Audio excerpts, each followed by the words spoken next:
ಕೇಳೋಂಥ ವಿಚಾರ, ಮೇಲಕ್ಕೆ ಬಾ.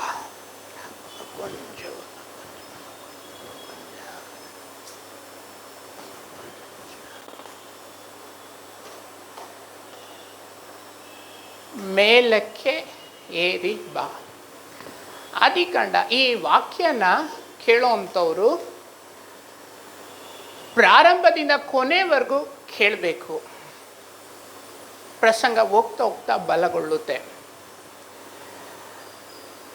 ಆದಿಕಾಂಡ 13ನೇ ಅಧ್ಯಾಯ 1ನೇ ವಚನ. ಆದಿಕಾಂಡ 13ನೇ ಅಧ್ಯಾಯ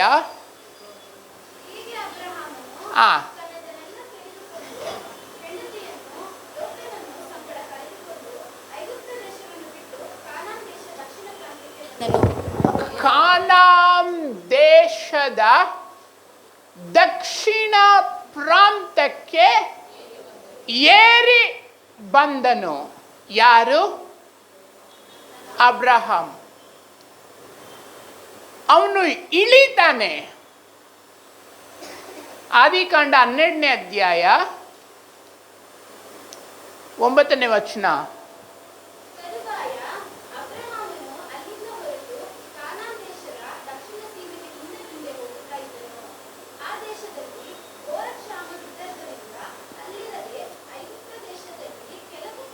ಬೇಕೆಂದು ಆ ಬೆಟ್ಟದ ಸೀಮೆಯಿಂದ ಇಳಿದನು. ಅಬ್ರಹಾಮ 12ನೇ ಅಧ್ಯಾಯ 10ನೇ ವಚನದಲ್ಲಿ ಇಳಿತಾನೆ.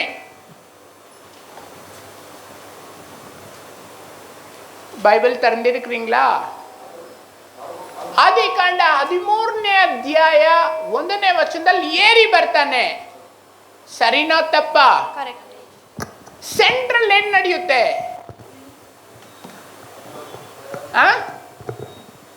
ಸೆಂಟ್ರಲ್ ಏನ್ ನಡೆಯುತ್ತೆ? ಅವನು ಇಳಿದಾಗ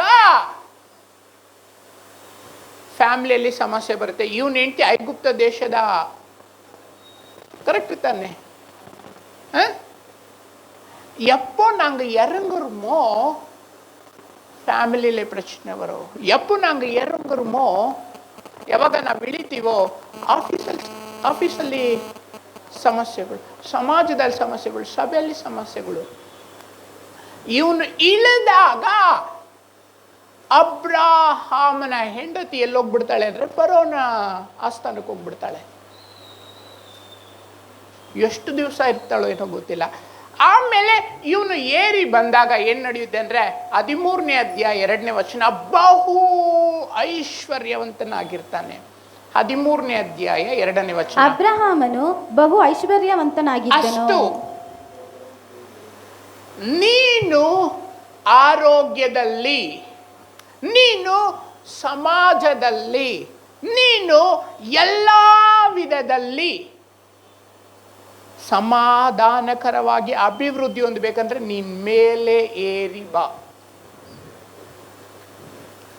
ನಂಬರ್ 1. ಎರಡನೇ ವಿಚಾರ, ಈಸಾಕ. ಆದಿಕಾಂಡ 26ನೇ ಅಧ್ಯಾಯ 2ನೇ ವಚನ. ಆದಿಕಾಂಡ 26ನೇ ಅಧ್ಯಾಯ 2ನೇ ವಚನ.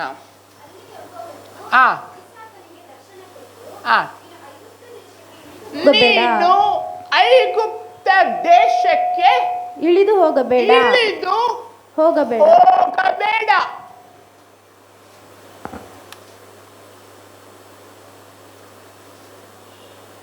ನಿಮ್ಮ ಅಪ್ಪ ಇಳ್ದ, ಈ ತರ ಪ್ರಾಬ್ಲಮ್ಗಳು ಬಂದು, ನೀನು ಇಳಿಬೇಡ. ಸ್ಪಿರಿಚುವಲ್ ಸ್ಟ್ಯಾಂಡರ್ಡ್ ಇಂದ, ಆಧ್ಯಾತ್ಮ್ಯ ತರಗತಿಯಿಂದ ಇಳಿಬಾರ್ದು.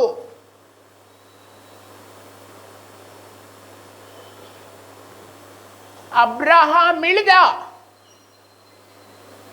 ಅವನಿಗೆ ತೊಂದರೆ ಬಂದು ಆಮೇಲೆ ಮೇಲೆ ಏರಿ ಬಂದ. ಈಸಾಕ ಇಳಿಯಕ್ಕೆ ಹೋಗೋವಾಗ ದೇವ್ರು ಹೇಳ್ತಾರೆ, ನೀನು ಇಳಿಯಕ್ಕೆ ಹೋಗ್ಬೇಡ.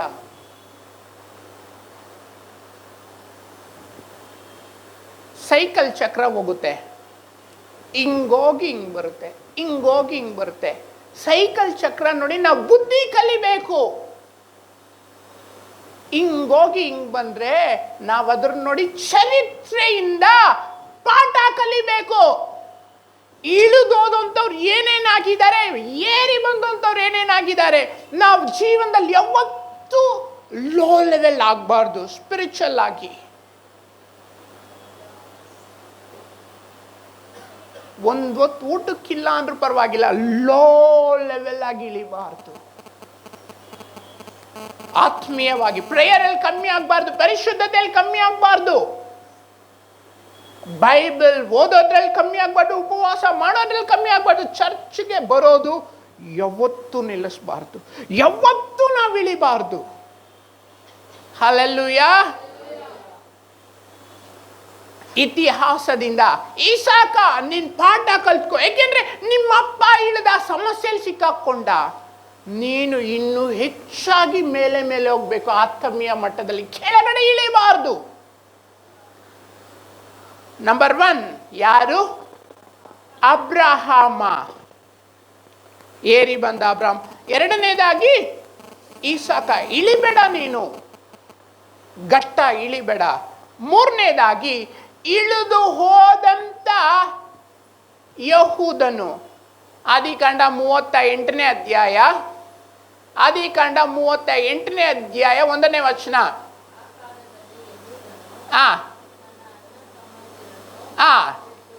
ಗಟ್ಟ ಹಿಡಿದು ಆ ಕಾಲದಲ್ಲಿ ಯಹೂದನು ತನ್ನ ಅಣ್ಣ ತಮ್ಮಂದಿರನ್ನು ಬಿಟ್ಟು ಗಟ್ಟ ಇಳಿದು ಅದುಲ್ಲ ಮೂರಿನ ಆದ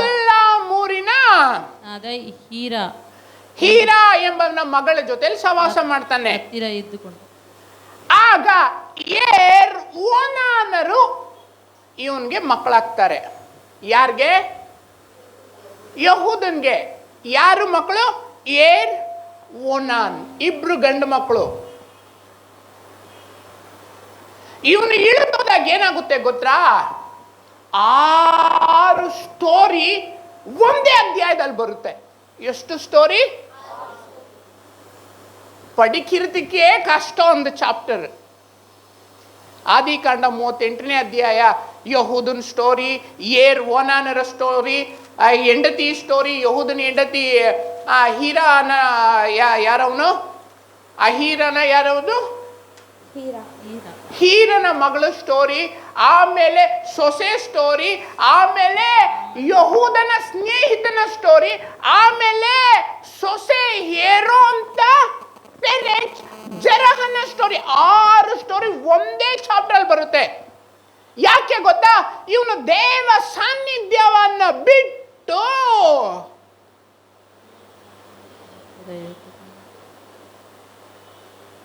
ತನ್ನ ಅಣ್ಣ ತಮ್ಮಂದಿರನ್ನ ಬಿಟ್ಟು ತನ್ನ ತಂದೆನ ಬಿಟ್ಟು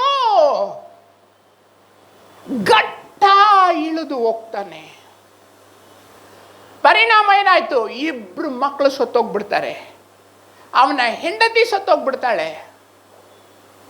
ಮತ್ತೆ ಮತ್ತಾಯ 3ನೇ ಅಧ್ಯಾಯದಲ್ಲೇ, ಮತ್ತಾಯ 1ನೇ ಅಧ್ಯಾಯ 3ನೇ ವಚನದಲ್ಲೇ ಸ್ಟಾರ್ಟಿಂಗ್ ಅಲ್ಲೇ ಕೆಟ್ಟ ಹೆಸರು ಅವನಿಗೆ ಬಂದ್ಬಿಡುತ್ತೆ. ಮತ್ತಾಯ 1ನೇ ಅಧ್ಯಾಯ 3ನೇ ವಚನ.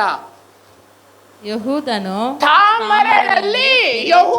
ತಾಮರಳಲ್ಲಿ ತನ್ನ ಹೆಂಡತಿಯಲ್ಲಿ ಅಂತ ಅಲ್ಲ, ಕೆಟ್ಟ ಸ್ಟೋರಿ. ತಾಮರಳಲ್ಲಿ ಜೆರಹನನ್ನು ಪಡಿತಾನೆ. ಅದರ ಅರ್ಥ ಏನು? ಇವನು ಸ್ವಂತ ಮಕ್ಕಳು ಸತ್ತೋಗ್ಬಿಡ್ತಾರೆ. ಓನಾನರು. ಇವನು ಯಹೂದನ ಸ್ಟೋರಿ ಎಲ್ಲ ಅದು ರಾಂಗ್ ಆಗಿ ಪ್ರಾರಂಭ ಆಗುತ್ತೆ. படிச்சிங்களா? இறங்கி போறான். நாங்க மேல ஏறித்தான் வரணும், என்னைக்கு இறங்க கூடாது.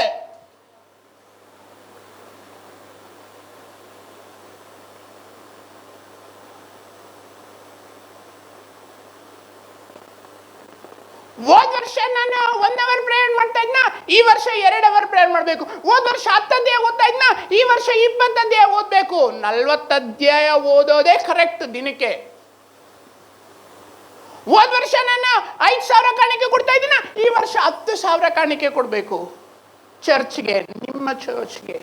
ಹೋದ ವರ್ಷ ನಾನು 1 ದಿವಸ ಉಪವಾಸ ಮಾಡ್ತಾ ಇದ್ನ, ಈ ವರ್ಷ 2 ದಿವಸ ಉಪವಾಸ ಮಾಡಬೇಕು ವಾರಕ್ಕೆ.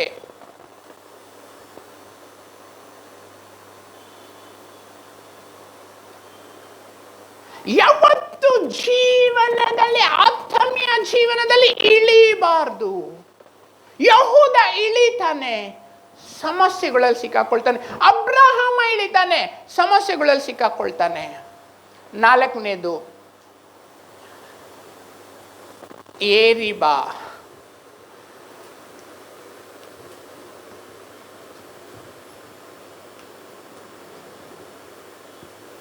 ಒಂದು ಸಾಂಬೇಲ 14ನೇ ಅಧ್ಯಾಯ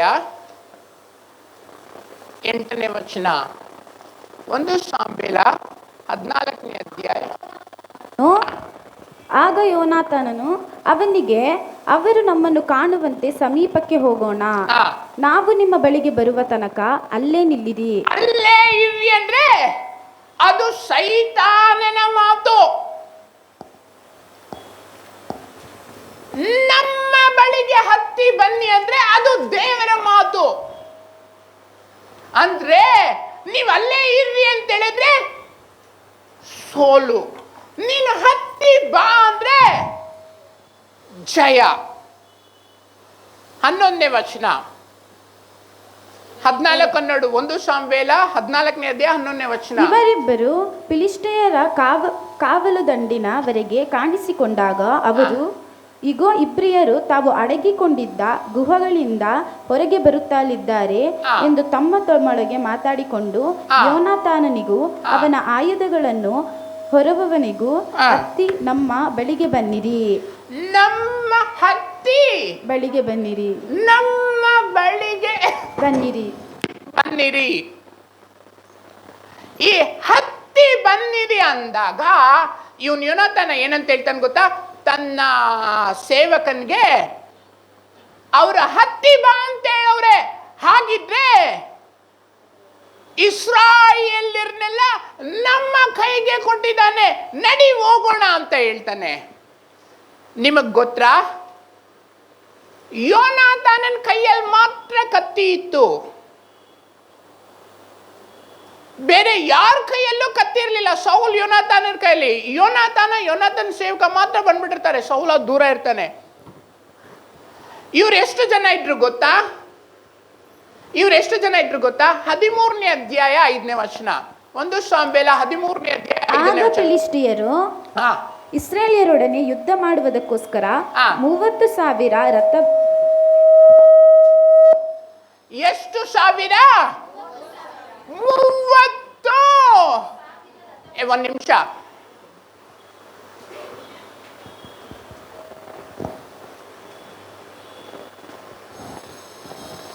ರೋಮ್ ಚಕ್ರಾಧಿಪತಿಗಳು 30,000 ರಥಗಳು ತಕೊಂಡ್ರೋ ಇಲ್ಲೋ ಗೊತ್ತಿಲ್ಲ. ಅಲೆಕ್ಸಾಂಡರ್ ಹತ್ರ 30,000 ಇಲ್ಲೋ ಗೊತ್ತಿಲ್ಲ. ಬೈಬಲ್ ಅಲ್ಲಿ ನೋಡುವಾಗ ಇಲ್ಲಿ ಮಾತ್ರನೇ 30,000 ರಥಗಳು ಅಂತ ಇರೋದು. ಬೈಬಲ್ ಬೇರೆ ಹೆಂಗೆ ಅವಳು ಈಸಿ ಕೆಡಕಿದಲ್ಲಿ 30,000 ಚಾರಿಯಟ್ಸ್. ಸೊಲೊಮೋನನ ಹತ್ರ 4,000 ರಥಗಳು ಅಷ್ಟೇ ಇದ್ದಿದ್ದು. ಸೊಲೊಮೋನನ ಕಾಲದಲ್ಲಿ 12,000 ರಥಗಳಿಗೆ ಸ್ಥಳ ಇತ್ತು. ಬಟ್ ಅವನ ಹತ್ರ ಇದ್ದಿದ್ದು ಬರೀ 4,000 ರಥಗಳು ಮಾತ್ರ. ಇಲ್ಲಿ ಎಷ್ಟು ರಥಗಳು ತಕೊಂಡು ಬಂದಿದ್ದಾರೆ ಗೊತ್ತಾ? 30,000. ತಮಿಳ್ ಪಡಿಂಗೋ.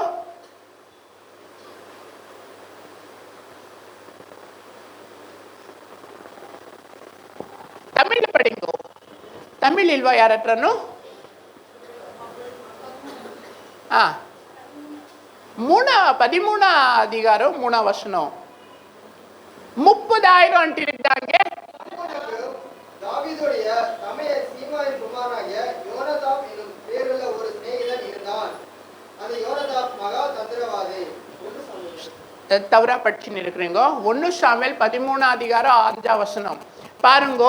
இங்கே 30,000 அந்த 30,000 chariots ಅಂತ எழுதிருக்கு. Some English translationல அவங்களுக்கு விசுவாசமே இல்லை. 3000 போட்டிருக்கிறாங்கோ. பெலிஸ்தர் இஸ்ரவேலோடு யுத்தம் பண்ணும்படி ஆ 30,000 30,000 ರಥ. 6,000 ಕುದುರೆ ಅಷ್ಟೇ ಅಷ್ಟು ಮಾತ್ರ ಸಾಕು. ಕಾಲ್ಬರ ಜನ, ಅಸಂಖ್ಯಾತ ಜನ, ಲೆಕ್ಕ ಹಾಕಕ್ಕಾಗ್ದಿರ ಜನ. ಇಷ್ಟು ಜನರ ಮೇಲೆ 30,000 ರಥದ ಮೇಲೆ ಒಬ್ಬ ಯುದ್ಧಕ್ಕೆ ಹೋಗ್ತಾವನೆ. ಎತ್ತಿನ പേര് ಹೇಗೆ ಏರಿ ಹೋಗ್ತಾವನೆ ಅಂದ್ರೆ 4 ಕಾಲಾಲು ಪೋಯ್ನಿರಕ್ರ. 1 ಶಾಂಬೇಲ 14ನೇ ಅಧ್ಯಾಯ 13ನೇ ವಚನ. ಯೋನಾತಾನನು ಯೋನಾತಾನನು ಅವನ ಆಯುಧಗಳನ್ನು ಅವನ ಆಯುಧಗಳನ್ನು ಹೊರುವವನು ಹೊರುವ ಸೇವಕನು ಆ ತಮ್ಮ ಕೈ ಕಾಲುಗಳಿಂದ ಎಪ್ಪಡಿ ಏರ್ನಾಗು ತಮ್ಮ ಕೈ ಕಾಲುಗಳಿಂದ ಕಾಲಿಂದ ಹೆಂಗಕ್ಕೋದು?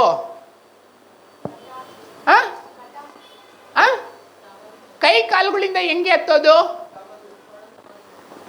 ಮಕ್ಕಳ ತರ, ಕೊಳ್ಳಂದೆ ಮಾರಿ ಮಕ್ಕಳ ತರ ಇವರು 2 ಕಾಲು 2 ಕೈಯಿಂದ ಹಾಕ್ತಾ ಇದ್ದಾರೆ.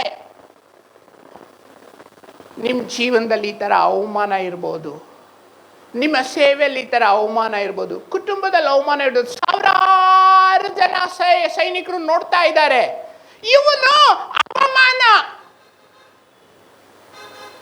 ಅಯ್ಯೋ ನಮ್ಮ ಹತ್ರ ಇಲ್ಲ, ಅಯ್ಯೋ ನಮ್ಮ ಹತ್ರ ಸೈನ್ಯ ಇಲ್ಲ. 600 ಜನ ಮಾತ್ರನೇ ಸೌಲನ ಹತ್ರ ಇದ್ದಿದ್ದು. ಅದರಲ್ಲಿ ಒಬ್ಬ ಇವನು, ಅವನ ಮಗ ಯೋನಾತಾನ ಮತ್ತೆ ಅವನ ಸೇವಕ. ಇಲ್ಲಿ 30,000 ರಥಗಳು, ಅಗಣಿತ ಸೈನಿಕರು ಬಂದಿದ್ದಾರೆ. ಡಿಯರ್ ಫ್ರೆಂಡ್, ಇವನೇನ್ ಮಾಡ್ತಾನೆ? ಏರ್ತಾನೆ. ಸ್ಪಿರಿಚುವಲ್ ಆಗಿ, ಆತ್ಮೀಯವಾಗಿ ಇವನು ಇರ್ತಾನೆ. ಬೈಬಲ್ ಏನ್ ಸ್ಟೇಟ್ಮೆಂಟ್ ಕೊಡುತ್ತೆ ಗೊತ್ತಾ? 14ನೇ ಅಧ್ಯಾಯ 45ನೇ ವಚನ. 1 ಶಾಂಬೇಲ 14ನೇ ಅಧ್ಯಾಯ 45ನೇ ವಚನ. ದೇವರ ಸಹಾಯದಿಂದ ಈ ಹೊತ್ತು ಇಸ್ರಾಯೇಲರಿಗೆ ಜಯವನ್ನುಂಟು ಮಾಡಿದ ಯೋನಾತಾನನು ಸಾಯಬೇಕು. ಒಂದು ನಿಮಿಷ, ಇವನೇನಂತ ಹೇಳ್ತಾ ಇದ್ದಾನೆ ಅಂದ್ರೆ, ಈ ಹೊತ್ತು ಇಸ್ರಾಯೇಲರಿಗೆ ಮಹಾ ಜಯವನ್ನುಂಟು ಮಾಡಿದ ಯೋನಾತಾನನು. சார், இன்னைக்கு ஞாயிற்றுக்கிழமை 10 கோழி கட் பண்ணி க்ளீன் பண்ணுங்கன்னாக்கா எப்படி இருக்கும் உங்களுக்கு? ಅದು உங்களுக்கு ಫೈಟ್ ಪಂಡಾ? ಸರಿ, 100 ಕುರಿನ ಕಟ್ ಮಾಡಿ ಅಂದ್ರೆ ನಿಮಗೆ ಕಟ್ ಮಾಡಿ ಸುಸ್ತಾಗಿ ಹೋಗ್ಬಿಡುತ್ತೆ. ಇವನು ಕತ್ತಿ ತಕ್ಕೊಂಡು 30,000 ಚಾರಿಟ್ಸ್ ಮೇಲೆ ಯುದ್ಧಕ್ಕೆ ಹೋಗ್ತಾವನೆ. ಇವನು 6,000 ಅಶ್ವಬಲಗಳ ಮೇಲೆ ಯುದ್ಧಕ್ಕೆ ಹೋಗ್ತಾವನೆ. ಅಗಣಿತ ಸೈನಿಕರ ಮೇಲೆ ಇವನು ಯುದ್ಧಕ್ಕೆ ಹೋಗ್ತಾ ಇದ್ದಾನೆ. ಯಾರು?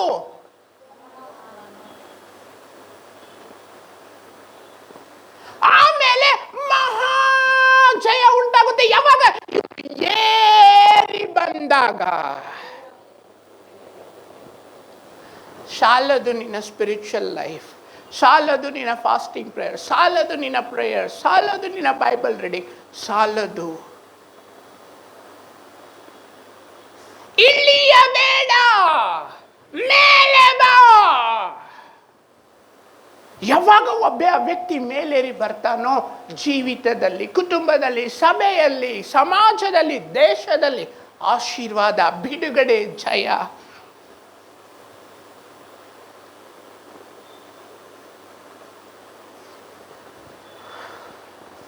ಐದನೇದು ಆದಿಕಾಂಡ 39ನೇ ಅಧ್ಯಾಯ 37ನೇ ಅಧ್ಯಾಯ 28ನೇ ವಚನ. ಆದಿಕಾಂಡ 37ನೇ ಅಧ್ಯಾಯ ಮಿದ್ಯಾನ್ಯರಾದ 28ನೇ ವಚನ. ಅಷ್ಟರಲ್ಲಿ ಮಿದ್ಯಾನ್ಯರಾದ ವರ್ತಕರು ಹಾದು ಹೋಗುತ್ತಿದ್ದರು. ಅವರು ಯೋಸೇಫನನ್ನು ಗುಂಡಿಯೊಳಗಿಂದ ಎತ್ತಿ ಒಂದ್ ನಿಮಿಷ.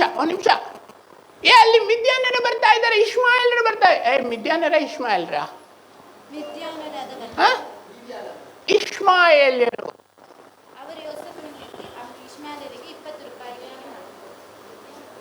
ಮಿದ್ಯಾನ್ಯರು, ಇಷ್ಮಾಯೇಲ್ಯರು.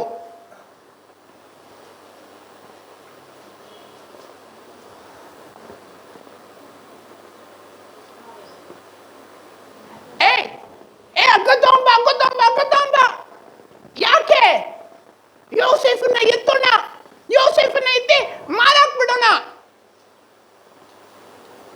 ಅವನು 16-17 ವಯಸ್ಸು ಯವನಸ್ಥ. ಯಾರು 16-17 ವಯಸ್ಸು ಯವನಸ್ಥ? ಯಾರಾದ್ರೂ ಇದ್ದೀರಾ ಇಲ್ಲಿ? 16 ವಯಸ್ಸು ಹೆಂಗಿರುತ್ತೆ ಅಂತಂದ್ರೆ ಈ ಮಂಕಿಗಳ ತರ ಆಡ್ತಾ ಇರ್ತಾರೆ. ಕರೆಕ್ಟ್ ತಾನೆ? ಸುಮ್ಮ ವಕಾರ ಮುಡಿಯೋದು, ಒಂದು ನಿಮಿಷ ಸುಮ್ಮನೆ ಕೂತ್ಕೊಳಕ್ಕಾಗಲ್ಲ. ಇವನು ಗುಣಿಯಲ್ಲಿ ಹೆಂಗಿರ್ತಾನೆ, ಇವನು ಸರ್ಕಸ್ ಮಾಡಿ ಮೇಲ್ಗಡೆ ಬಂದ್ಬಿಡ್ಬೋದಾಗಿತ್ತು ಆ ವಯಸ್ಸಲ್ಲಿ. ಅವನು ಅಂತ ಕೈಲಿ ಎತ್ತಕ್ಕಾಗ್ತಿಲ್ಲ, ಅಂತ ಗುಂಡಿಯಲ್ಲಿ ಇವ್ರು ಹಾಕೋವ್ರೆ. ಕೊನೆಗೆ ಇವ್ನ ಎತ್ತಾರೆ ಹೆಂಗೆ, ಯೋಸೇಫ ಈ ಹಗ್ಗನ ಹಿಡ್ಕೋ, ಈ ಹಗ್ಗನ ಹಿಡ್ಕೋ, ಮೇಲೆ ಬಾ, ಮೇಲೆ ಬಾ, ಮೇಲೆ ಬಾ. ಅಯ್ಯೋ, ನಮ್ಮ ಅಣ್ಣಂದಿರಿಗೆ ಬುದ್ಧಿ ಬಂದ್ಬಿಟ್ಟೈತೆ, ನನ್ನ ಹೊಡೆದು ಗುಂಡಿಯಲ್ಲಿ ಎತ್ತು ಬಿಸಾಕ್ಬಿಟ್ರು, ಇವಾಗ ಎತ್ತುತ್ತಾವ್ರೆ ಅಂತ ಹೇಳಿ ಎತ್ತುತ್ತಾರೆ. ಎತ್ತಿದ್ರೆ ಕೈ ಕಾಲು ಕಟ್ಟಾಕ್ತಾರೆ.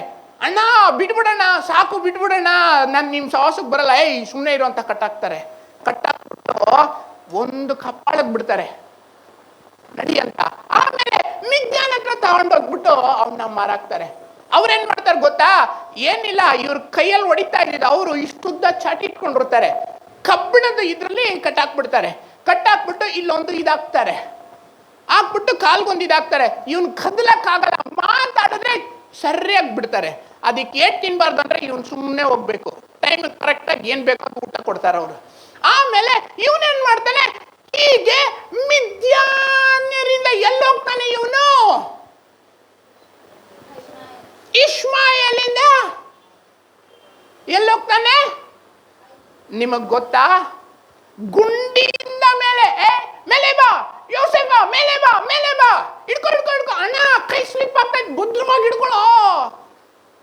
ಏನೋ ನಮ್ಮ ಅಣ್ಣನಿಗೆ ಬುದ್ಧಿ ಬಂದ್ಬಿಡೈತೆ ಅಂತ ಆಸೆಯಿಂದ ಮೇಲೆ ಬಂದ್ರೆ ಸುಮ್ಮನೆ ಹಿಂಗೆ ಕಟ್ತಾರೆ. ಎಲ್ಲಿ ತಗೊಂಡೋಗ್ತಾರೆ ಗೊತ್ತಾ? ಇವ್ರು ತಕ್ಕೊಂಡೋಗಿ ನಿಲ್ಸೋದು ಐಗುಪ್ತ ದೇಶದ ರಾಜನ ಸನ್ನಿಧಿಯಲ್ಲಿ ನಿಲ್ಲಿಸ್ತಾರೆ. ಹಲ್ಲೆಲೂಯಾ. ನೋಡಿ 45ನೇ ಅಧ್ಯಾಯ 5ನೇ ವಚನ, ಆದಿಕಾಂಡ 45ನೇ ಅಧ್ಯಾಯ 5ನೇ ವಚನ. ಗುಂಡಿಯಿಂದ ಯೋಸೇಫನ ಮೇಲೆ ಎತ್ತುತ್ತಾರೆ. ನೀವು ನನ್ನನ್ನು ಹಾಗೆ ಮಾರಿದಕ್ಕಾಗಿ, ನೀವು ನನ್ನನ್ನು ಮಾರಿದ್ದಕ್ಕೆ ವ್ಯಸನ ಪಡಬೇಡ್ರಿ, ದುಃಖಿಸಬೇಡ್ರಿ, ಪ್ರಾಣ ಸಂರಕ್ಷಣೆಗಾಗಿ ದೇವರೇ ನನ್ನನ್ನು ನಿಮ್ಮ ಮುಂದೆ ಕಳಿಸಿದನು. ಯೋಸೇಫ ಮೇಲೆ ಹಾಕಿ ಬಾ, ಮೇಲೆ ಹಾಕಿ ಬಾ. ನಾವು ಬೈ ಮಿಸ್ಸಾಗಿ ಹಾಕ್ಬಿಟ್ವಪ್ಪ. ನೋಡಿ, ಗುಣಿಯಲ್ಲಿ ಹಾಕದಂತವ್ರು ಅವ್ರು ನಿನ್ನ ಗುಣಿಯಲ್ಲಿ ಹಾಕ್ತಾ ಇಲ್ಲ, ದೇವರ ದರ್ಶನನ ನೆರವೇರಿಸ್ತಾ ಇದ್ದಾರೆ. ಮಾರಾಟ ಮಾಡಿದಂಥವ್ರು ಮಾರಾಟ ಮಾಡಲಿಲ್ಲ, ದೇವರ ದರ್ಶನನ ನೆರವೇರಿಸ್ತಾ ಇದ್ದಾರೆ. 44 ಹೆಂಡತಿ ಅವನ ಶೋಧನೆಗೆ ಒಳಪಡಿಸಲಿಲ್ಲ, ದೇವರ ದರ್ಶನ ನೆರವೇರಿಸ್ತಾ ಇದ್ದಾಳೆ. 44 ತಕೊಂಡೋಗಿ ಯೋಸೇಫನ್ನ ಜೈಲಲ್ಲಿ ಹಾಕ್ಲಿಲ್ಲ, ದೇವರ ದರ್ಶನ ನೆರವೇರಿಸ್ತಾ ಇದ್ದಾನೆ. ಅಲ್ಲಿ ಜೈಲಿಂದ ಅರಮನೆಗೆ ಹೋಗಿ ಎಲ್ಲರಿಗೂ ಮಾರಾಟ ಮಾಡ್ತಾನೆ. ಏನು ದವಸದಲ್ಲಿ ಲೋಕ ಎಲ್ಲ ಯೋಸೇಫನ ಹತ್ರ ಬರುತ್ತೆ. ಯಾಕೆ? ದೇವರ ದರ್ಶನ ನೆರವೇರಿಸಲಿಕ್ಕೆ.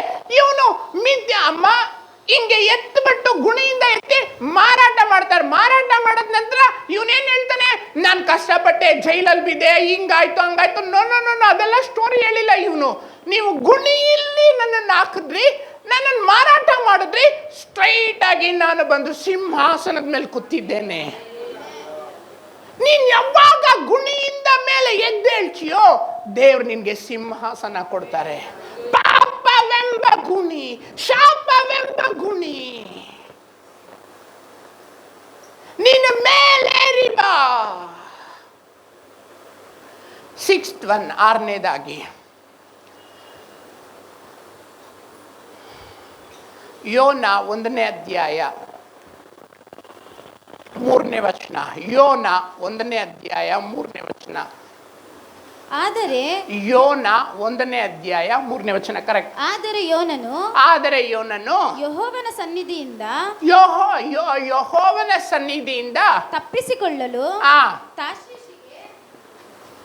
ಕರೆಕ್ಟ್ ಓದ್ತಾರೆ ಕರೆಕ್ಟ್. ತಾರ್ಷೀಷಿಗೆ ಓಡಿ ಹೋಗಬೇಕೆಂದು ಹಾ. ಯೋಚಿಸಿ ಹೊರಟು ಯೊಪ್ಪ ಎಂಬ ಊರಿಗೆ ಬಂದು ಅಲ್ಲಿ ತಾರ್ಷೀಷಿಗೆ ಹೊರಡುವ ಈ ಹಡಗನ್ನು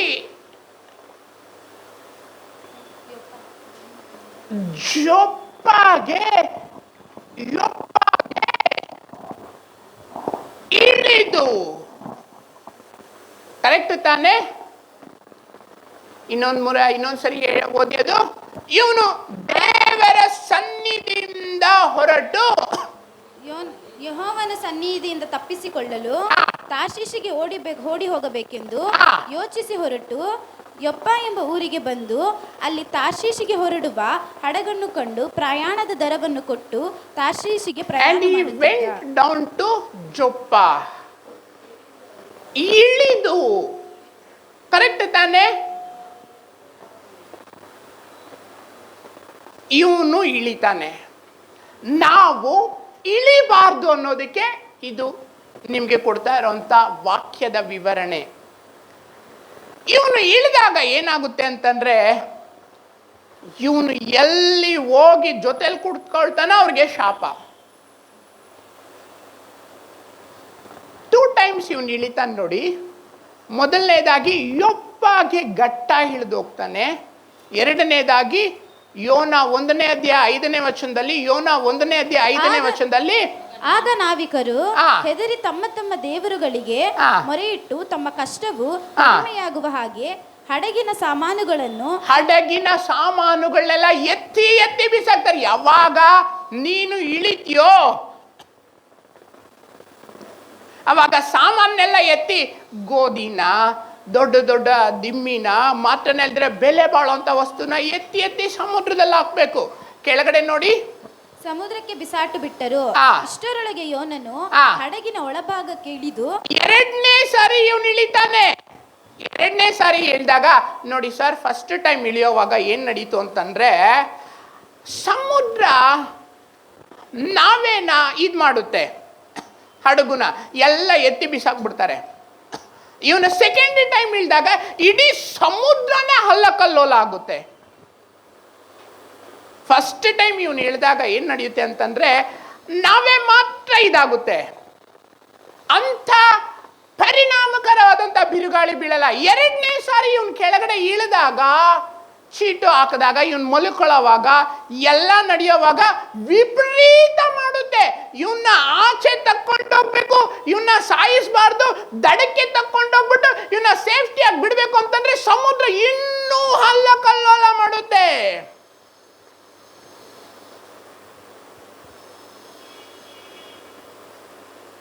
ಇಳಿಬೇಡ.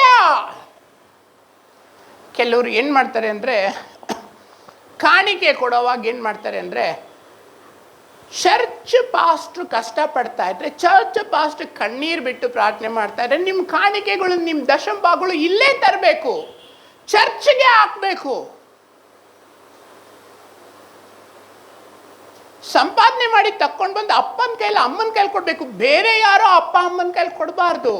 ನಿಮ್ಗೆ 10 ರೂಪಾಯಿ ಬಂತು ಅಂದ್ರೆ 10 ರೂಪಾಯಿ ತಕೊಂಡು ಅಪ್ಪ ಅಮ್ಮನ ಕೈಲಿ ಕೊಡ್ಬೇಕು. ನಿಮಗೆ 1,00,000 ಬಂತು ಅಂದ್ರೂ 10 ರೂಪಾಯಿ ಅಪ್ಪ ಅಮ್ಮನ ಕೈಲಿ ಕೊಡ್ಬೇಕು. ಅಂದ್ರೆ ನಿಮ್ಮ ಸಭೆ ಫಸ್ಟ್ ಕೈಲಿ 10ನೇ ಭಾಗ ಕೊಡ್ಬೇಕು. ಇವಾಗ ತಿಂಗಳ 10 ರೂಪಾಯಿ 1,000 ಕಾಣಿಕೆ ಆಗ್ತಾ ಇರ್ತೀರಾ ಅಂತ ಇಟ್ಕೊಳ್ಳಿ. ತಿಂಗಳ 1,000 ಕಾಣಿಕೆ ಆಗ್ತಾ ಇರ್ತೀರಾ, 1 ಕೋಟಿ ರೂಪಾಯಿ ಬಂದ್ಬಿಡುತ್ತೆ ಆಸ್ತಿ ಮಾರಿ, ಅಥವಾ ಲೋನ್ ಸ್ಯಾಂಕ್ಷನ್ ಆಗಿ ಯಾವುದೋ ದುಡ್ಡು ಬರುತ್ತೆ. ಅವಾಗ ಏನ್ ಮಾಡೋದು ಅಂದ್ರೆ, ಪಾಸ್ಟ್ ಕೊಡೋದೇ ಇಲ್ಲ, ಇಳಿದು ಬಿಡ್ತಾರೆ, ಬೇರೆ ಕಡೆ ಹಂಚುತ್ತಾರೆ. ಹಂಚೋದು ತಪ್ಪು ಅಂತ ನಾನು ಹೇಳ್ತಾ ಇಲ್ಲ.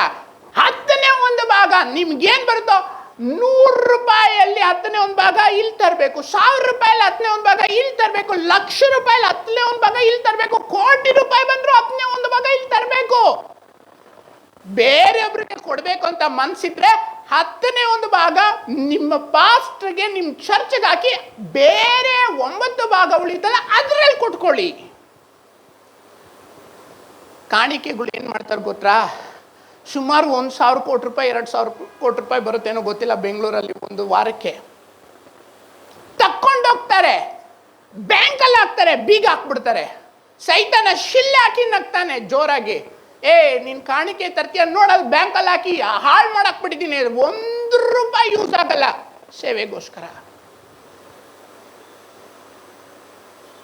ಬಹಳ ಕಮ್ಮಿ ಜನ ಮಾತ್ರ ಸೇವೆಗೆ ಜನಕ್ಕೆ ಯೂಸ್ ಮಾಡುವಂಥದ್ದು.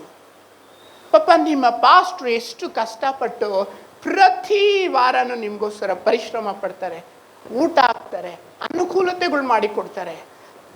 ಕೊಡೋ ಅಂಥ ಕೈಗಳನ್ನ ಇನ್ನೂ ಬಲಪಡಿಸ್ಬೇಕು. ನಾನು ನೋಡಿದ್ದೀನಿ, ಮೊದಲೆಲ್ಲ ಕಾಣಿಕೆ ಕೊಟ್ಕೊಂಡು ಬರ್ತಾರೆ. ಪಾಸ್ಟ್ರುಗಳು ಆ ಥರ ಕೊಡಲ್ಲ, ಎಲ್ಲಿ ಬರುತ್ತಾ ಅಂತ ನೋಡ್ತಾರೆ ಅಷ್ಟೇ, ಕೊಡಲ್ಲ. ಕೊಡೋ ಅಂಥ ಪಾಸ್ಟ್ರುಗಳು ಭಾರಿ ಕಮ್ಮಿ. ನಿಮ್ಮ ಪಾಸ್ಟ್ರು ಕೊಟ್ಕೊಂಡು ಬರ್ತಾರೆ. ನಿಮ್ಮ ಚರ್ಚ್ಗೆ ನೀವು 10ನೇ ಭಾಗ ಹಾಕಲೇಬೇಕು. ಇಳಿಬಾರ್ದು ನೀವು. ಇಲ್ಲಿದ್ದಾಗ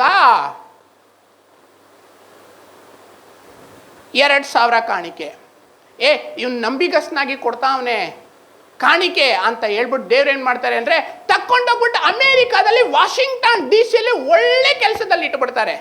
ಅವನು ಅಲ್ಲೋಗಿ ಏನು ಮಾಡ್ತಾನೆ ಗೊತ್ತಾ, 20 ರೂಪಾಯಿ 2,000 ಕೊಡ್ಬೇಕಲ್ವಾ, ಅಲ್ಲೋಗ್ಬಿಟ್ಟು 5 ಲಕ್ಷ ಬಂದರೆ 50,000 ಕಾಣಿಕೆ ಕೊಡೋದ್ರ ಬದಲು 3,000 ಕೊಡ್ತಾನೆ. ದೇವ್ರವ್ನ ಆಶೀರ್ವಾದ ಮಾಡ್ತಾರ. ಕಾಣಿಕೆ ಸೇವೆಗೆ ಕೊಟ್ರೆ ಬೆಳೆಸ್ತಾರೆ ಅಂತ ಫಾರಿನ್ ಕಳ್ಸಿದ್ರೆ, ನೀನು ಕಾಣಿಕೆ ಕೊಡೋದ್ರಲ್ಲಿ ಕಮ್ಮಿ ಮಾಡಿದಾಗ ಇಳಿದಾಗ ಕಷ್ಟದಲ್ಲಿ ಸಿಕ್ಕಾಕೊಳ್ತೀಯ.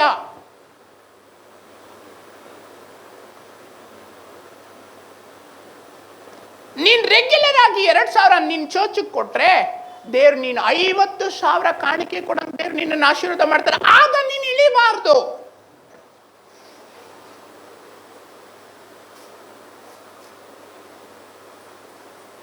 ಯಾಕೆ ಕುಟುಂಬಗಳಲ್ಲಿ ಕಷ್ಟ? ಕೊಡುವಿಕೆ ಅನ್ನೋದಿರೋದಿಲ್ಲ. ಯಾ ಕಡೆ ಪ್ರಚನೆ ತೀರ್ಲೆ ಕುಡುಕ ಮಾಟಾಂಗೋ. நீ காணிக்க கொடுத்தா ஆண்டவர் உன் ஜோப்ல கை வைக்குவாரு. நீ காணிக்க கொடுக்காதே உன் ஃபேமிலிக்கு அதே தானக்கா, உன் லேண்ட் ப்ராப்பர்ட்டி கோர்ட்டு கேஸ் என்னக்கா இங்கு கை போடுவான் சைத்தான்னு.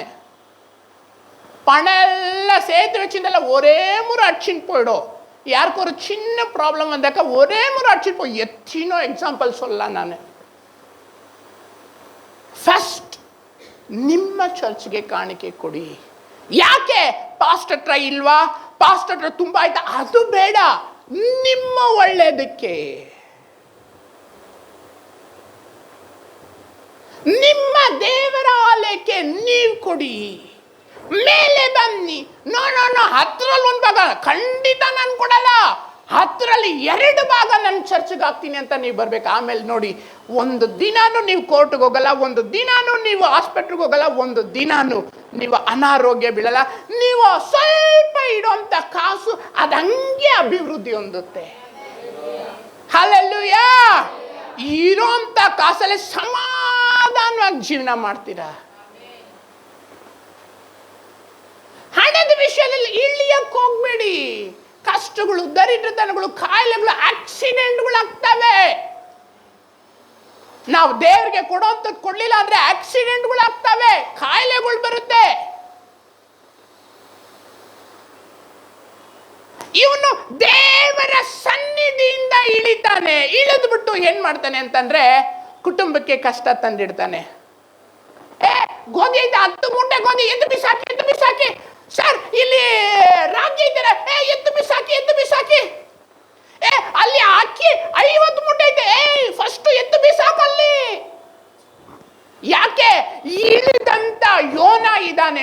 ನೀನ್ ಇಳಿದ್ರೆ ನಿನ್ನ ಕುಟುಂಬಕ್ಕೆ ಶಾಪ ಬರುತ್ತೆ, ನೀನ್ ಇಳಿದ್ರೆ ನಿನ್ನ ಸಭೆಗೆ ಶಾಪ ಬರುತ್ತೆ, ನೀನ್ ಇಳಿದ್ರೆ ನಿನ್ನ ಸಭೆಗೆ ಕೊರತೆ ಬರುತ್ತೆ, ನೀನ್ ಇಳಿದ್ರೆ ನಿನ್ನ ಆಫೀಸಲ್ಲಿ ಅವಮಾನಗಳು ಉಂಟಾಗುತ್ತೆ, ನೀನ್ ಇಳಿದ್ರೆ ರೋಗಗಳು ಬರುತ್ತೆ. ಇಳಿಬೇಡ. ಇವನು ಇಳಿದಿದ್ದಾನೆ ಎಲ್ಲಿ? ಯಪ್ಪಾಗೆ ಇಳಿದಿದ್ದಾನೆ. ಅಲ್ಲಿಂದೀಚೆಗೆ ಇನ್ನೂ ಡೌನ್ ಇಳಿತಾವನೆ. ಯಾಕಪ್ಪ, ನೀನು ಇಲ್ಲಿ ಹಡಗುನ ಕೋಲಾಹಲ ಮಾಡಿದ ಸಾಕಲ್ದ, ದೇಶನೇ ಅಂದ್ರೆ ಸಮುದ್ರನೇ ಹಾಳು ಮಾಡಕ್ ಹೋಗ್ತಾ ಇದ್ದಾನೆ. ಡಿಯರ್ ಫ್ರೆಂಡ್, ಇಳಿಬೇಡ. ನಂಬರ್ 7, ಲೂಕ 10:30. ಲೂಕ 10:30. ಲೂಕ 10:30. ಯೇಸು ಅವನಿಗೆ ಪ್ರತ್ಯುತ್ತರವಾಗಿ ಹೇಳಿದ್ದೇನೆಂದರೆ, ಒಬ್ಬನೊಬ್ಬ ಮನುಷ್ಯನು ಹಾ. ಯೆರೂಸಲೇಮಿನ ಬೆಟ್ಟದ ಪ್ರದೇಶದಿಂದ ಇಳಿದು ಯೆರಿಕೋ ಎಂಬ ಊರಿಗೆ ಹೋಗುತ್ತಿರುವಾಗ ಕಳ್ಳರ ಕೈಗೆ ಸಿಕ್ಕಿಬಿದ್ದನು. ಒಂದು ನಿಮಿಷ. ಯಾರು ಹೋಗ್ತಾ ಇರೋದು? ಪೇಸ್ನೋ ಯಾಕೆ ಕೊಡು ನಿಂಗು. ಯಾರು ಹೋಗ್ತಾ ಇರೋದು? ಯಾರು? ಜೋರ ಸೊಲ್ಲುಂಗೋ. ಯಾರು? ಯಂಗ್ ಪೋಯಿಟ್ ಡೈರೆಕ್ಟರ್ ಎಲ್ಲಿ ಹೋಗ್ತಾ ಇದ್ದಾನೆ? ಎಲ್ಲಿ? ಯೆರೂಸಲೇಮಿಂದ. ಈ ಸ್ಟೋರಿ ಎಲ್ಲರಿಗೂ ಗೊತ್ತಾ ಇಲ್ವಾ? ಯೆರೂಸಲೇಮಿಂದ ಯೆರಿಕೋಗೆ ಹೋಗ್ತಾನೆ. ಹೋಗುವಾಗ ಕಳ್ಳರ ಕೈಯಲ್ಲಿ ಸಿಕ್ಕಾಕೊಳ್ತಾನೆ. ಕಳ್ಳರು ಇವನ ಹತ್ರ ಇರೋದೆಲ್ಲ ಕಿತ್ಕೊಂಡು ಚಂದಾಗಿ ಹೊಡೆದು ಬಿಸಾಕ್ಬಿಟ್ಟು ಹೋಗ್ತಾರೆ. ಆವಾಗ ಏನ್ ನಡೆಯುತ್ತೆ ಅಂದ್ರೆ, ಯಾಜಕ ಒಬ್ಬ ಹತ್ ಕಡೆ ಹೋಗ್ತಾನೆ. ಇವನು ಬಿದ್ದಿದ್ದಾನೆ ಅಂತ ಹೇಳ್ಬಿಟ್ಟು ಹಂಗೆ ವಾರೆಯಾಗಿ ಹೋಗ್ತಾನೆ. ಸರಿನಾ ತಪ್ಪ? ಎರಡನೇದಾಗಿ ಲೇವಿಯ ಬರ್ತಾನೆ. ಲೇವಿ ಏನ್ ಮಾಡ್ತಾನೆ? ಹಂಗೆ ಇವನ್ನ ನೋಡ್ಬಿಟ್ಟು ವಾರೆಯಾಗಿ ಹೋಗ್ತಾನೆ. ಸರಿನಾ ತಪ್ಪ? ತಪ್ಪ. ಮೂರನೇದಾಗಿ ಸಮಾರ್ಯದವನು ಬರ್ತಾನೆ. ಅವನ್ನ ನೋಡ್ಬಿಟ್ಟು ಇವನ್ಗೆ ಆರೈಕೆ ಮಾಡ್ತಾನೆ. ಸರಿನಾ? ಇದು ಮೂರು ಕರೆಕ್ಟ್ ತಾನೆ? ಇಲ್ಲಿ ಎಷ್ಟು ಜನ ಬರ್ತಾರೆ? 3 ಜನ ಬರ್ತಾರೆ. ನಂಬರ್ 4 ಆ ಒಬ್ಬ. ನಂಬರ್ 5 ಆ ಕಳ್ಳರು. ಕರೆಕ್ಟ್ ತಾನೆ? ಇವಾಗ ನಂಬರ್ 1 ಒಬ್ಬನೊಬ್ಬ. ನಂಬರ್ 2 ಕಳ್ಳರು. Number 3 Levi. ನಂಬರ್ 4 ಯಾಜಕ. ನಂಬರ್ 5 ಸಮರ್ಯ. ಈ 5 ಜನಗಳೇ ಯಾರು ನಲ್ಲುಂಗೋ ಯಾರು ಕೆಟ್ಟುಂಗೋ? ಇದ್ರಲ್ಲಿ ತಪ್ಪು ಮಾಡ್ದವನ್ ಯಾರು? ಕರೆಕ್ಟಾ? ಚೊಲ್ಲಂಗಪ್ಪ ಚೊಲ್ಲಂಗ. ಇಲ್ಲಿ ತಪ್ಪು ಮಾಡ್ದವನ್ ಯಾರು? ಕಳ್ಳ ತಾನೆ? ಲೇವಿ ತಪ್ಪು ಮಾಡಿಲ್ಲ, ಯಾಜಕ ತಪ್ಪು ಮಾಡಿಲ್ಲ, ಕಳ್ಳ ಮಾತ್ರ ತಪ್ಪು ಮಾಡದ್ನ? ತಪ್ಪು ಕಳ್ಳ ಮಾಡಲಿಲ್ಲ, ತಪ್ಪು ಯಾಜಕ ಮಾಡಲಿಲ್ಲ, ತಪ್ಪು ಲೇವಿ ಮಾಡಲಿಲ್ಲ. ತಪ್ಪು ಮಾಡಿದ್ದು ಯಾರು ಗೊತ್ತಾ? ಆ ಒಬ್ಬನೇ ತಪ್ಪು ಮಾಡಿದ್ದು. ಆ ಒಬ್ಬ ಮನುಷ್ಯ. ಅವನೇನ್ ತಪ್ಪು ಮಾಡ್ದ?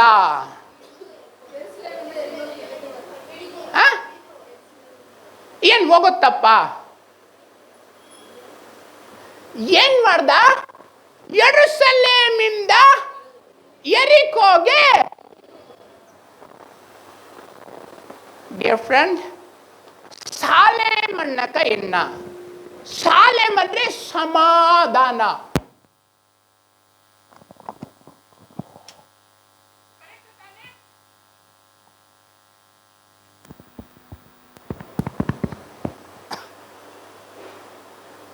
ಯೆರಿಕೋ ಅಂದ್ರೆ ಶಾಪ.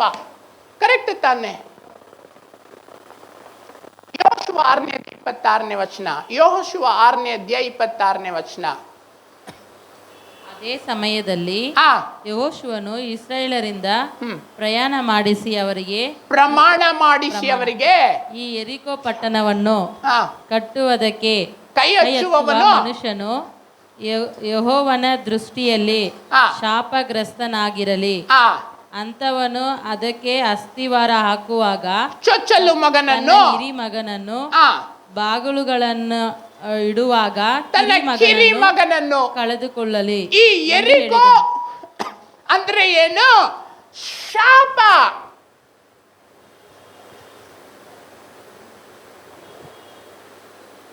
ಈ ಯೆರೂಸಲೇಮ್ ಅಂದ್ರೆ ಏನು? ಸಮಾಧಾನ. ಸಮಾಧಾನವಾಗಿ ಇರಯ್ಯ. ಯೆರೂಸಲೇಮ್ ಅಲ್ಲಿ ಅಂದ್ರೆ ದೇವರ ಪಟ್ಟಣದಲ್ಲಿ, ದೇವರ ಆಲಯದಲ್ಲಿ. ನೀನು ಮನೆಯಲ್ಲಿ ಬೈಬಲ್ ಓದ್ಕೊಂಡಿರೋ ಅಂತಂದ್ರೆ ಪಾಪ ಮಾಡಕ್ ಹೋಗೋದು. ನೀನು ಮನೆಯಲ್ಲಿ ಪ್ರಾರ್ಥನೆ ಮಾಡ್ಕೊಂಡಿರೋ ಅಂದ್ರೆ ಟಿವಿ ನೋಡ್ತಾ ಕುತ್ಕೊಳ್ಳೋದು.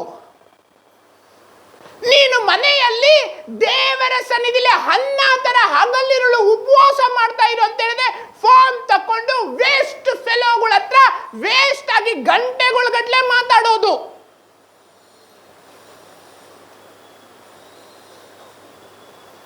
ಹೆಂಗೆ ದುಡ್ಡು ಸೇರಿಸೋದು, ಹೆಂಗೆ ದುಡ್ಡು ಸೇರಿಸೋದು, ಹೆಂಗೆ ದುಡ್ಡು ಸೇರಿಸೋದು ಅಂತ ಲೆಕ್ಕ ಹಾಕೋದು.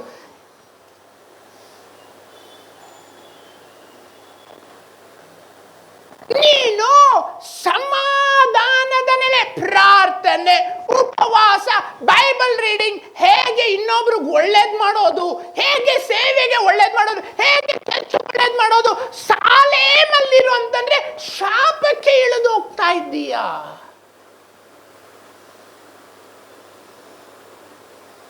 ತಪ್ಪು ಕಳ್ಳಂದಲ್ಲ, ತಪ್ಪು ಲೇವಿದಲ್ಲ, ತಪ್ಪು ಆ ಯಾಜಕಂದಲ್ಲ, ಸಮರ್ಯಾದ ಒಂದು ಒಳ್ಳೇದು ಇರಬಹುದು, ಆದ್ರೆ ಅದು ಆಮೇಲೆ ವಿಚಾರ. ತಪ್ಪು ಈ ವ್ಯಕ್ತಿ ಇದೆ. ಯಾವಾಗ ನೀನ್ ಪ್ರಾರ್ಥನೆ ಮಾಡಲ್ವೋ, ಯಾವಾಗ ನೀನ್ ಬೈಬಲ್ ಓದಲ್ಲೋ, ಯಾವಾಗ ನೀನ್ ಕೊಡುವಂತ ಕಾಣಿಕೆ ನಿನ್ನ ದೇವರ ಆಲಯಕ್ಕೆ ನೀನ್ ಕೊಡೋದಿಲ್ವೋ, ಕಳ್ಳ ನಿನ್ನ ಹಿಡಿತಾನೆ. ನೋಡಿ, ಜ್ಞಾನೋಕ್ತಿ 6:11, ಜ್ಞಾನೋಕ್ತಿ 6:11, ಜ್ಞಾನೋಕ್ತಿ 6:11 ವಚನ. ಬಡತನವು ದಾರಿ ಕಳ್ಳನ ಬಡತನವು ದಾರಿ ಕಳ್ಳನ ದಾರಿ ಕಳ್ಳನಂತೆ ಹಾಗೂ ಕೊರತೆಯು ಪಂಜುಗಳಂತೆಯೂ ನಿನ್ನ ಮೇಲೆ ಬೀಳುವವು. ಯಾವಾಗ? 6ನೇ ಅಧ್ಯಾಯ 6ನೇ ವಚನ. ಸೋಮಾರಿಯೇ, ಆ. ಇರುವೆಯ ಹತ್ತಿರ ಹೋಗಿ ಆ. ಅದರ ನಡವಳಿಕೆಯನ್ನು ಆ. ನೋಡಿ ಜ್ಞಾನವನ್ನು ತಂದುಕೋ. ಸೋಮಾರಿಯ ಹಿರುವೆ ಹತ್ತಿರ ಹೋಗಿ ಜ್ಞಾನವನ್ನು ತಂದುಕೋ. 8ನೇ ವಚನ. ಸುಗ್ಗಿಯಲ್ಲಿ ಆ. ತನ್ನ ತೀನಿಯನ್ನು ಕೂಡಿಸಿಬಿಡುವುದು, ಆ. ಕೊಯ್ಲಿನ ಕಾಲದಲ್ಲಿ ಆ. ತನಗೆ ಬೇಕಾದಷ್ಟು ಆಹಾರವನ್ನು ಸಂಗ್ರಹಿಸಿ ಕೊಟ್ಟುಕೊಳ್ಳುವುದು. ಆ. ಸೋಮಾರಿಯೇ, ಎಷ್ಟು ಹೊತ್ತು ನಿದ್ರೆ? ಇನ್ನೆಷ್ಟೊತ್ತು ನಿದ್ದೆ? ಆಮೇಲೆ ನಿದ್ರೆಯಿಂದ ಯಾವಾಗ ನಿದ್ರೆಯಿಂದ ಯಾವಾಗ ಎಚ್ಚರವಾಗುವಿ? ಇನ್ನು ಸ್ವಲ್ಪ ನಿದ್ದೆ, ಇನ್ನು ಸ್ವಲ್ಪ ನಿದ್ದೆ, ಇನ್ನು ತುಸು ಇನ್ನು ತೂಕಡಿಕೆ, ತುಸ ತೂಕಡಿಕೆ, ಇನ್ನು ಕೊಂಚ ನಿದ್ದೆಗಾಗಿ ಕೈ ಮುದುರಿಕೊಳ್ಳುವೆ ಎಂದುಕೊಳ್ಳುವಿಯಾ? ಬಡತನವು ದಾರಿ ಗಳ್ಳನಂತೆಯೂ ಕೊರತೆಯು ಪಂಜುಗಳನ್ನ. ಯಾವಾಗ நீங்க தூங்காத படுக்கிறீங்களே, சாரி, நீங்க பிரேயர் பண்ணாத தூங்குறீங்களே, பைபிள் படிக்காம தூங்குறீங்களே, 4 ಗಂಟೆ ಮೇಲೆ ಯಾವ ಕ್ರಿಶ್ಚಿಯನ್ ನಿದ್ದೆ ಮಾಡಬಾರ್ದು. ಅದು 4ನೇ ಜಾವ. ಅದೆಂತ ಸಮಸ್ಯೆ ಆಗಿರಲಿ, ಆ ಸಮಸ್ಯೆಗಳ ಮೇಲೆ, ಅಂದ್ರೆ ಸಮುದ್ರದ ಮೇಲೆ ನಡ್ಕೊಂಡು ತನ್ನ ಮಕ್ಕಳ ಹತ್ರ ಬರುವಂತ ಟೈಮ್ ಅದು. 4ನೇ ಜಾವ ಯಾವ ಕ್ರಿಶ್ಚಿಯನ್ ನಿದ್ದೆ ಮಾಡಬಾರ್ದು. ಎದ್ದು ದೇವರ ಸನ್ನಿಧಿಯಲ್ಲಿ ಕೂತ್ಕೊಳ್ಳಿ. ನೀವು ಸಾಲೇಮಲ್ಲಿರ್ತೀರಾ. ನೀವು ನಿದ್ದೆ ಮಾಡ್ತಾ ಇದ್ರೆ ದೇವರು ಬರುವಂತ ಟೈಮಲ್ಲಿ ಕಳ್ಳ ಬರ್ತಾನೆ. ಯಾವಾಗ ನಾವು ದೇವರು ಬರುವಂತ ಟೈಮ್ ಎದ್ದು ಕುತ್ಕೊಂಡು 5 ನಿಮಿಷ 10 ನಿಮಿಷ ಅಲ್ಲ, 3 ಗಂಟೆ ಟೈಮ್ ಪ್ರಾರ್ಥನೆ ಮಾಡಬೇಕು. ಆಮೇಲೆನೆ ಕೆಲಸ ಪ್ರಾರಂಭ ಮಾಡಬೇಕು. ನೀವು ಓದಲ್ಲೆಲ್ಲ ಗ್ರೀನ್ ಸಿಗ್ನಲ್ ಬೀಳುತ್ತೆ. ಪ್ರತಿ ಒಂದೊಂದು ಆಫೀಸಲ್ಲಿ ನೀವು ಗೌರವದ ಕಿರೀಟವಾಗ್ತೀರಾ. ನಿಮ್ಮ ಕಾರ್ಯಕ್ಷೇತ್ರಗಳಲ್ಲಿ ನೀವು ಅಭಿವೃದ್ಧಿ ಹೊಂದುತ್ತೀರಾ. ಯಾವಾಗ ನೀವು ದೇವರ ಸನ್ನಿಧಿಯಲ್ಲಿ ಕೂತ್ಕೊಳ್ತೀರಾ, ನೀವು ನಿದ್ದೆ ಮಾಡ್ತೀರಾ, ಬಡತನವು ದಾರಿ ಕಳ್ಳನಂತೆ, ಕೊರತೆಗಳು, ನೋವುಗಳು, ರೋಗಗಳು, ಕಷ್ಟಗಳು ಪಂಜುಗಳಂತೆ ನಿಮ್ಮ ಮೇಲೆ ಬೀಳುತ್ತೆ. ಯಾವಾಗ ಇವನು ಮಾಡುವಂತ ದೇವರ ಸನ್ನಿಧಿ ನೋಡಿ. 4ನೇ ಅಧ್ಯಾಯ 16ನೇ ವಚನ, ಆದಿಕಾಂಡ 4:16, ಆದಿಕಾಂಡ 4:16. ಕಾಯಿನನು ಯೆಹೋವನ ಸನ್ನಿಧಾನ ದೇವರ ಸನ್ನಿಧಿಯಿಂದ ಹೊರಟು ನೋದು ಎಂಬ ದೇಶದಲ್ಲಿ ವಾಸಿಸಿದನು. ನೋಡಿ, ಕನ್ನಡದಲ್ಲಿ ಓದ್ತಾ ಇದ್ದಿರಲ್ಲ, ನೋದು ಅಂತ ಬರುತ್ತಲ್ಲ, ಪುಟ್ನೋಟಲ್ಲಿ ಕೆಳಗಡೆ ನೋಡಿ, 7. ನೋದು ಅಂದ್ರೆ ಏನು? ನೋದು ಅಂದ್ರೆ ಏನು? ಅಲೆದಾಟ. இல்லை தமிழ் வரதில்லைங்கோது, கன்னடாவில் மட்டும் அது நோது அன்ட்டு வருதுங்களே, அங்கே புட்நோட்லே கனெக்ட் பண்ணியிருக்கிறாங்கோ. அதில் கீழே எழுதிருக்கு அலைதாட்ட ಅಂತ. தமிழ் தமிழ்ல ஒரு முறை படிங்கோ. ஆ ஆ அப்படியே காயேன் கர்த்தருடைய சந்நிதியை விட்டு புறப்பட்டு ஏதேனுக்கு கிழக்கேயான நோத் என்னும் தேசத்தில் குடியிருந்தான். ನೋದ್ ಅಂದ್ರೆ ಅಲೆದಾಟ, ದೇವರ ಸನ್ನಿಧಿಯಲ್ಲಿರುವಂತಂದ್ರೆ ಮನುಷ್ಯ ಅಲೆದಾಡ್ಲಿಕ್ಕೆ ಹೋಗ್ತಾನೆ, ಶಾಪಕ್ಕೆ ಇಳಿದೋಗ್ತಾನೆ. ಎರಿಕೋದಲ್ಲಿ ಸಾಲೇಮಿಂದ ಇವನು ಎರಿಕೋಗ್ ಹೋಗಿದ್ದೆ ಇವನು ದೊಡ್ಡ ಸಮಸ್ಯೆ. ಅವಾಗ ಕಳ್ಳ ಇವನು ಹಿಡಿತಾನೆ.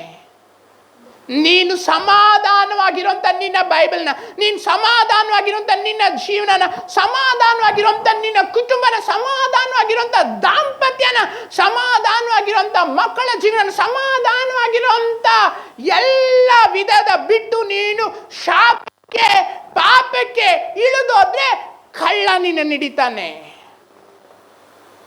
ಏನ್ ಕಳ್ಳ? ಅನಿರೀಕ್ಷಿತವಾಗಿ ಆಕ್ಸಿಡೆಂಟ್ ಆಗುತ್ತೆ, ಅನಿರೀಕ್ಷಿತವಾಗಿ ಕಾಯಿಲೆಗಳು ಬರುತ್ತೆ, ಅನಿರೀಕ್ಷಿತವಾಗಿ ಏನೂ ಇಲ್ಲ.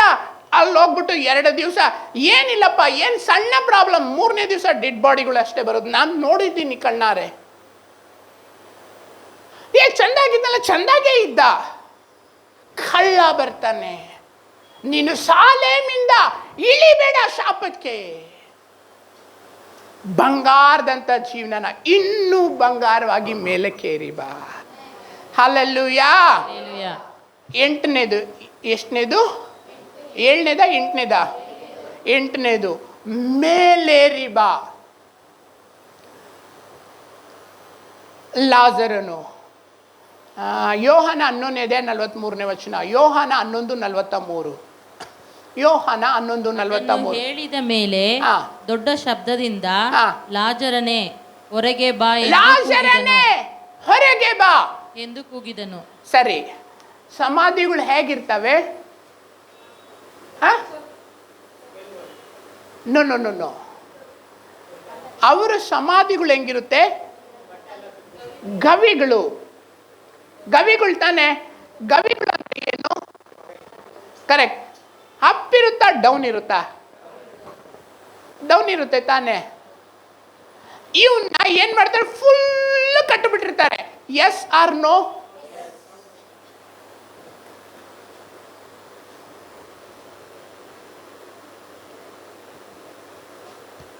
ಕೈಯಿಂದ ತಲೆವರೆಗೂ ಇವನ್ ಹಿಂಗೆ ಹೆಜ್ಜೆ ಇತ್ತಿಡಕ್ಕಾಗಲ್ಲ. ಹೆಂಗ್ ಬರ್ಬೇಕು? ಬರಪ್ಪ ಬೈಲೆ. ಅಲ್ಲಿ ಒಂದು ಕಾಲಲ್ಲಿ ಬೇಡ, 2 ಕಾಲ ಹಿಂದೆಗಡೆ ಹಿಂಗ್ ಕಟ್ಟಾಕ್ಬಿಟ್ಟು ಹಿಂದೆಗಡೆ ಮೇಲ್ಗಡೆ ಹಾಕು ನೋಡೋಣ. ಇಬ್ಡೇತ 4-5 ಸ್ಟೆಪ್ ಲಾಜರ್ ಅಕ್ಕಿ ಬರುವುದು. ಈಗಕ್ಕೂ ನೀವು ಹೋದ್ರೆ ಲಾಜರನ ಸಮಾಧಿ ಡೌನ್ ಅಲ್ಲೇ ಇರುತ್ತೆ. ಯೇಸು ಸ್ವಾಮಿ ಸಮಾಧಿ ಡೌನ್ಗೆ ಇರುತ್ತೆ. ಲಾಜರನ್ನೇ ಹೊರಗೆ ಬಾ ಅಂದ್ರೆ ಫುಲ್ ಕಟ್ಬಿಟ್ಟಿರುತ್ತೆ. ಹೆಂಗೆ ಬರೋದು? ದೇವ್ರು ಹೇಳ್ತಾರೆ ನೀನ್ ಆಚೆ ಬಾ ಅಂತ. ಅಂದ್ರೆ ಯೋನಾಥನ್ ನೋಡಿ, ನೀವು ಹತ್ತಿ ಬಾ ಅಂದ್ರೆ 4 ಕಾಲಲ್ಲಿ ಹತ್ತಿ ಬರ್ಬೇಕು. ಇವನು ಲಾಜರ್ ನೀನ್ ಆಚೆ ಬಾ ಅಂತಂದ್ರೆ ಈ ಲಾಜರ್ ಏನ್ ಮಾಡ್ಬೇಕು? ಅವನು ಕಷ್ಟಪಟ್ಟು ಬರ್ಬೇಕು. ದೇವ್ರೇ, ನಮ್ಮ ಪಾಸ್ಟಮ್ಮ ಕೈ ಕಿತ್ತ ತಕ್ಷಣ, ನಮ್ಮ ಪಾಸ್ಟ್ ಕೈ ಕಿತ್ತ ತಕ್ಷಣ ನನ್ಗೆ ಎಲ್ಲ ಕಾಯಿಲೆ ಹೋಗ್ಬಿಡ್ಬೇಕು ಅಂತ ನೀವು ಬರ್ತೀರಾ ಆಸೆಯಿಂದ. ನಿಜಾನೇ, ಆದ್ರೆ ನೀವು ಕಷ್ಟಪಡೋಂಥದ್ದು ಇದೆ. ಸ್ವಾಮಿ ಹೇಳ್ತಾರೆ ನೀನ್ ಆಚೆ ಬಾ ಅಂದಾಗ ಅವನೇನ್ ಮಾಡ್ಬೇಕು? ಕೈಯಲ್ಲಿ ಎಗ್ರಿ, ಕಾಲಲ್ಲಿ ಎಗ್ರಿ ಎಗ್ರಿ ಎಗ್ರಿ, ಆಮೇಲೆ ಇವನು ಆಚೆ ಬರ್ಬೇಕು. ಸರಿನಾ ತಪ್ಪ?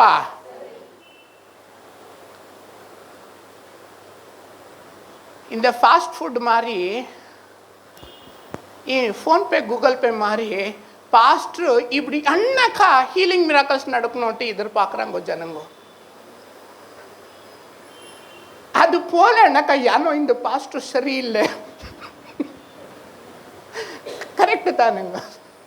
ಕರೆಕ್ಟ್ ತಾನೆ. ಆದ್ರೆ ನೀವು ಮಾಡೋ ಕರ್ತವ್ಯ ಐತೆ ಅಂತ ಗೊತ್ತಾ ನಿಮ್ಗೆ? ನೀವು ಎದ್ದು ಪ್ರೇಯರ್ ಮಾಡಬೇಕು. ಸೆಲ್ ಫೋನ್ ಇಟ್ಕೊಂಡು ಸ್ವಿಚ್ ಆಫ್ ಮಾಡ್ಕೊಂಡಿದ್ರೆ ಸೆಲ್ ಫೋನ್ ಇಟ್ಕೊಂಡು, ಮೊಬೈಲ್ ಫೋನ್ ಇಟ್ಕೊಂಡು ಸಿಮ್ ಹಾಕ್ಲಿಲ್ಲ ಅಂದ್ರೆ ಸಿಮ್ ಹಾಕಿ ಅದನ್ನ ಆಕ್ಟಿವೇಶನ್ ಮಾಡ್ಬೇಕು. ಅವಾಗಲೇ ಇದು ಸ್ಯಾಟಲೈಟ್ ಇಂದ ಕನೆಕ್ಟ್ ಆಗೋದು, ಅವಾಗಲೇ ಫೋನ್ ವರ್ಕ್ ಮಾಡೋದು. ನಾವು ಯಾವಾಗ ಡೈಲಿ ಎಂದು ಪ್ರಾರ್ಥನೆ ಮಾಡ್ತೀವೋ, ಯಾವಾಗ ಉಪವಾಸ ಮಾಡ್ತೀವೋ ಬೈಬಲ್ ಓದ್ತೀವೋ, ಯಾವಾಗ ನಾವು ಸರಿಯಾಗಿ ನಮ್ಮ ದೇವರ ಆಲಯಕ್ಕೆ ನಾವು ಬರುವಂತ ಚರ್ಚ್ಗೆ ತಕೊಂಡು ಬಂದು ಕಾಣಿಕೆ ಹಾಕ್ತೀವೋ ಅವಾಗ ಕರೆಕ್ಟ್ ಆಗಿರುತ್ತೆ. ಪ್ರಾರ್ಥನೆ ಮಾಡಿದ ತಕ್ಷಣ ವರ್ಕ್ ಆಗುತ್ತೆ. அப்படி பண்ணலனாக்கா அது ஒர்க் ஆகும். ஏன்னாக்கா நெட்வொர்க்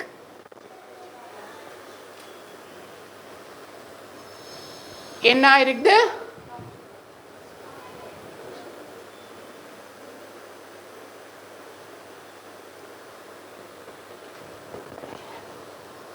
ಇವನು ಮೇಲೇರಿ ಬರ್ತಾನೆ. ಹೇಗೆ ಏರಿ ಬರ್ತಾನೆ ಅಂದ್ರೆ, ಸ್ವಾಮಿ ಮಿರಕಲ್ ಮಾಡಿದ, ಲಾಜರನೇ ಎದ್ದು ಬಾ ಅಂದಾಗ, ಎದ್ದು ಬಾ ಅಂದಾಗ ಇವನು ಕೂಡ ಕಷ್ಟಪಟ್ಟು ಬರ್ತಾನೆ. ಸರಿನಾ ತಪ್ಪ? ದೇವ್ರ ಮಿರಕಲ್ ಮಾಡುವಾಗ ನೀನು ಎದ್ದು ಬರಬೇಕು. ದೇವ್ರ ಮಿರಕಲ್ ಮಾಡ್ಲಿಕ್ಕಾಗಿ ನೀನು ಎದ್ದು ಬರಬೇಕು. ಆಮೇಲೆ ಇವ್ ಹಿಡಿಯಕ್ಕಾಗ್ಲಿಲ್ಲ ಯಾರನ್ನ? ಲಾಜರ್ನ. ನೋಡಿ ಎಷ್ಟು ಡಿಮ್ಯಾಂಡ್ ಆಗಿ ಹೋಗ್ಬಿಡ್ತು.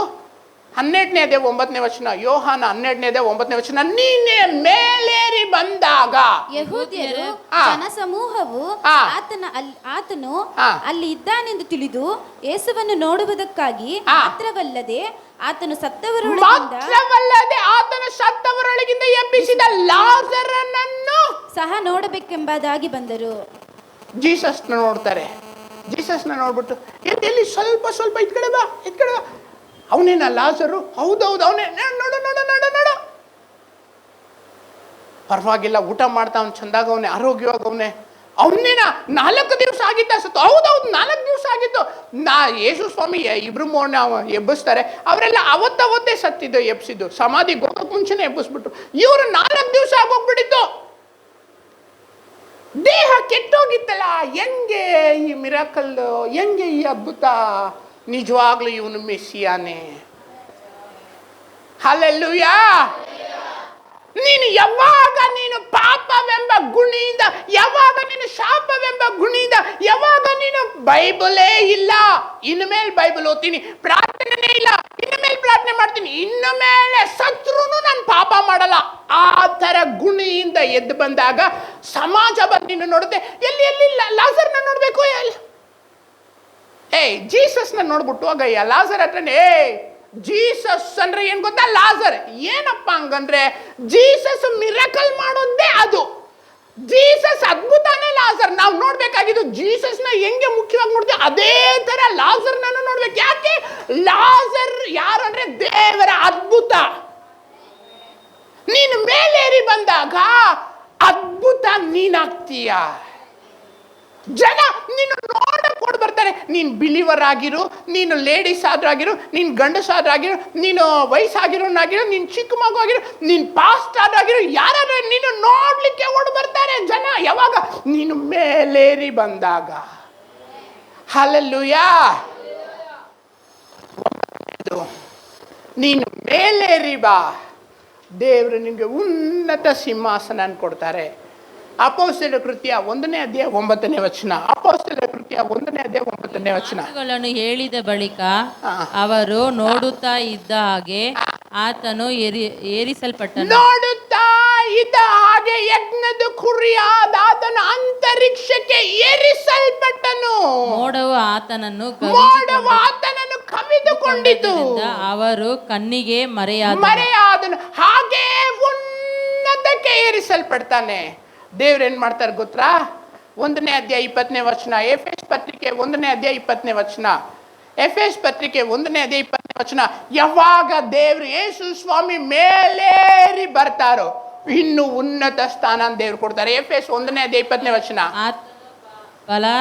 ಆತನ ಬಲ ಅತಿಶಯ ಎಷ್ಟು ಮಹತ್ತಾದದ್ದೆಂದು ಕ್ರಿಸ್ತನಲ್ಲಿ ತೋರಿ ಬಂದಿದೆ. ಹೇಗೆಂದರೆ ಆತನು ಸತ್ತಿದ್ದ ಕ್ರಿಸ್ತನನ್ನು ಬದುಕಿಸಿ ಪರಲೋಕದೊಳಗೆ ಸಕಲ ರಾಜ್ಯತ್ವ, ಅಧಿಕಾರ, ಮಹತ್ವ, ಪ್ರಭುತ್ವಾದಿಗಳ ಮೇಲೆ ಈ ಲೋಕದಲ್ಲಿ ಮಾತ್ರವಲ್ಲದೆ ಬರುವ ಲೋಕದಲ್ಲಿ ಹೆಸರುಗೊಂಡವರೆಲ್ಲರ ಮುಂದೆ ತನ್ನ ಬಲಗಡೆಯಲ್ಲಿ ಕುಂಡ್ರಿಸಿಕೊಂಡನು. ಯಾವಾಗ ಸ್ವಾಮಿ ಮೇಲೇರಿ ಬರ್ತಾರೋ ಆವಾಗ ಕರೆದು ತನ್ನ ಪಕ್ಕದಲ್ಲಿ ಕುಂಡಿಸ್ಕೊಳ್ತಾರೆ. ಅಧಿಕಾರ, ಮಹತ್ವ, ಪ್ರಭುತ್ವಾದಿಗಳ ಮೇಲೆ ಈ ಲೋಕದಲ್ಲಿ ಮಾತ್ರ ಅಲ್ಲ, ಬರುವ ಹೊಸ ಭೂಮ್ಯಾಕಾಶದಲ್ಲಿ ಹೆಸರುಗೊಂಡವರೆಲ್ಲರ ಮುಂದೆ ತನ್ನ ಬಲಗಡೆಯಲ್ಲಿ ಕುಂಡಿಸ್ಕೊಳ್ತಾರೆ. ಯಾವಾಗ ನೀನು ಮೇಲೇರಿ ಬರ್ತೀಯೋ ನಿನ್ನ ಜೀವನ ಬೇರೆ ಆಗುತ್ತೆ. ನಿರ್ಧಾರ ತಗೋ. ಇವತ್ತಿಂದ 3 ಗಂಟೆ ನಾನು ಬೈಬಲ್ ಓದ್ದೆ, ಪ್ರೇಯರ್ ಮಾಡ್ತೀರಾ, ಆಚೆ ಹೋಗೋದಿಲ್ಲ ಇನ್ಮೇಲೆ. ನಿನ್ ನಿರ್ಧಾರ ತಕ್ಕೋ. 40 ಮನೆಯಲ್ಲಿರುವಂತವ್ರು 40 ಅಧ್ಯಾಯ ನಾನು ಓದ್ದಿರ ಇವತ್ತು ಊಟ ಮಾಡಲ್ಲ, ನಿದ್ದೆ ಮಾಡಲ್ಲ ಅಂತ ನಿರ್ಧಾರ ತಕ್ಕೋ. ಏನೇ ಆಗ್ಲಿ, ನಮ್ಮ ಚರ್ಚ್ಗೆ, ನಮ್ಮ ಪಾಸ್ಟ್ಗೆ ನಾನು ದಶಂಭಾಗ ಕೊಟ್ಟೆ ಬೇರೆಯವ್ರಿಗೆ ನಾನು ಕಾಣಿಕೆ ಕೊಡೋದು. ಅದು 1 ಕೋಟಿ ಬರಲಿ, 1 ಲಕ್ಷ ಬರಲಿ, 100 ರೂಪಾಯಿ ಬರಲಿ, ಫಸ್ಟ್ ನಮ್ಮ ಚರ್ಚ್ಗೆ, ನಮ್ಮ ಪಾಸ್ಟ್ಗೆ, ಆಮೇಲೆ ಬೇರೆಯೊಬ್ರಿಗೆ.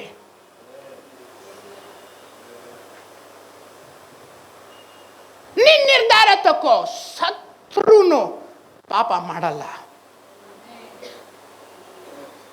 ಏನೇ ಆಗ್ಲಿ ಇವತ್ತೇ ಲಾಸ್ಟ್, ಇನ್ನು ಮೇಲೆ ನಾನು ಸುಳ್ಳು ಹೇಳಲ್ಲ.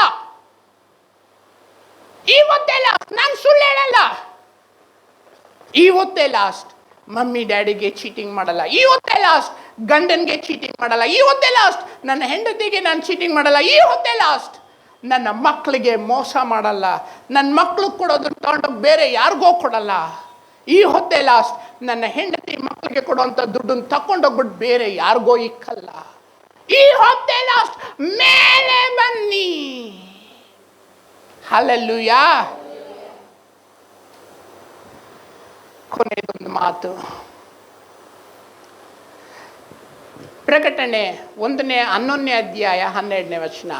ಪ್ರಕಟಣೆ 11ನೇ ಅಧ್ಯಾಯ 12ನೇ ವಚನ. ಮೇಲಕ್ಕೆ ಬನ್ನಿರಿ, ಇಲ್ಲಿ ಮೇಲಕ್ಕೆ ಬನ್ನಿರಿ, ಮೇಲಕ್ಕೆ ಬನ್ನಿರಿ ಎಂದು ಆಕಾಶದ ಮಹಾವಾಣಿಯು ಹೇಳಿತು.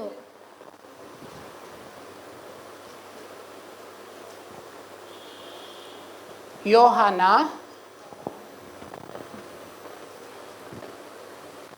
5ನೇ ಅಧ್ಯಾಯ 25ನೇ ವಚನ. ಯೋಹಾನ 5ನೇ ಅಧ್ಯಾಯ 25ನೇ ವಚನ. ನಿಮಗೆ ನಿಜ ನಿಜವಾಗಿ ನಿಜ ನಿಜವಾಗಿ ಹೇಳುತ್ತೇನೆ, ಸತ್ತವರು ದೇವಕುಮಾರನ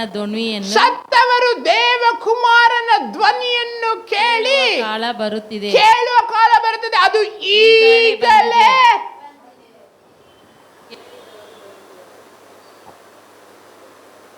ದೇವರು ಕರೀತಾರೆ ಮೇಲಕ್ಕೆ ಬನ್ನಿ ಅಂತ. ನಾವು ಮೇಲಕ್ಕೆ ಹೋಗಕ್ಕೆ ತಯಾರಾಗಿರ್ಬೇಕು. 1 ಕೊರಿಂಥ 15ನೇ ಅಧ್ಯಾಯ 52ನೇ ವಚನ. 1 ಕೊರಿಂಥ 15ನೇ ಅಧ್ಯಾಯ 52ನೇ ವಚನ. 1 ಕೊರಿಂಥ 15:52. ಕಡೆ ತುತ್ತೂರಿಯ ಧ್ವನಿಯು ಮೊಳಗುವಲ್ಲಿ ಕ್ಷಣ ಮಾತ್ರದಲ್ಲಿ. ನೋ ಸತ್ಯವೇದವು ಓದಿ. ಸತ್ಯ ಕಡೆ ತುತ್ತೂರಿಯು. ಕರೆಕ್ಟ್. ಇದು ಆ ವರ್ಷನ್ ಸರಿ ಇಲ್ಲ ಸಿಸ್ಟರ್, ಅದು ನೀವು ಇದು ಮಾಡಕ್ ಹೋಗ್ಬೇಡಿ. ಪವಿತ್ರ ಅದು ಓದ್ಬಾರ್ದು, ಇದು ಓದ್ಬೇಕು.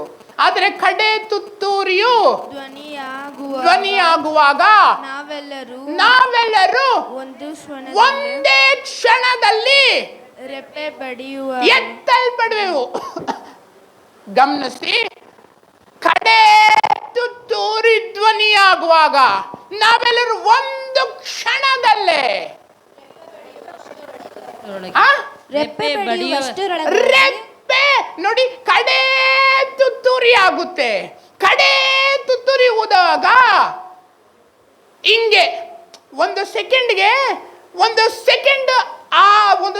ನಾವು ಒಂದು ಸುಮಾರು ಸರಿ ರೆಕ್ಕೆ ಬಡಿಬಹುದು. ಸೆಕೆಂಡ್ಗಿಂತಲೂ ಕಮ್ಮಿ ರೆಪ್ಪೆ ಬಡಿಯುವಷ್ಟರೊಳ್ಳೆ ನಾವು ಮಾರ್ಪಡುವೆವು. ನಾವು ಅದಕ್ಕೆ ತಯಾರಾಗಿರ್ಬೇಕು. ಹೇಗೆ ತಯಾರಾಗಿರೋದು? ಲೂಕ 21:36. ಲೂಕ 21:36. ಲೂಕ 21:36. ಹೇಗೆ ತಯಾರಾಗಿದ್ದವರು? ಭೂನಿವಾಸಿಗಳೆಲ್ಲರೂ ಮೇಲೆ ಬರುವುದು, ಆದರೆ ಬರುವುದಕ್ಕಿರುವ ಇವೆಲ್ಲವುಗಳಿಂದಲೂ ತಪ್ಪಿಸಿಕೊಳ್ಳುವುದಕ್ಕೂ ಮನುಷ್ಯ ಕುಮಾರನ ಮುಂದೆ ನಿಂತುಕೊಳ್ಳುವುದಕ್ಕೂ ನೀವು ಪೂರ್ಣ ಶಕ್ತರಾಗುವಂತೆ ಆಗುವಂತೆ ಎಲ್ಲ ಕಾಲದಲ್ಲಿ ಎಲ್ಲಾ ಕಾಲದಲ್ಲಿ ದೇವರಿಗೆ ವಿಜ್ಞಾಪನೆ ಮಾಡಿ ಪ್ರಾರ್ಥನೆ ಮಾಡ್ತಾ ಇರಿ. ಮನುಷ್ಯನಿಗೆ ಬರೋ ಶೋಧನೆ ಏನು? ಪೇತ್ರನ್ಗೆ ಗೆತ್ಸೇಮನೆಯಲ್ಲಿ ಶೋಧನೆ ಬಂತು. ಏನ್ ಶೋಧನೆ?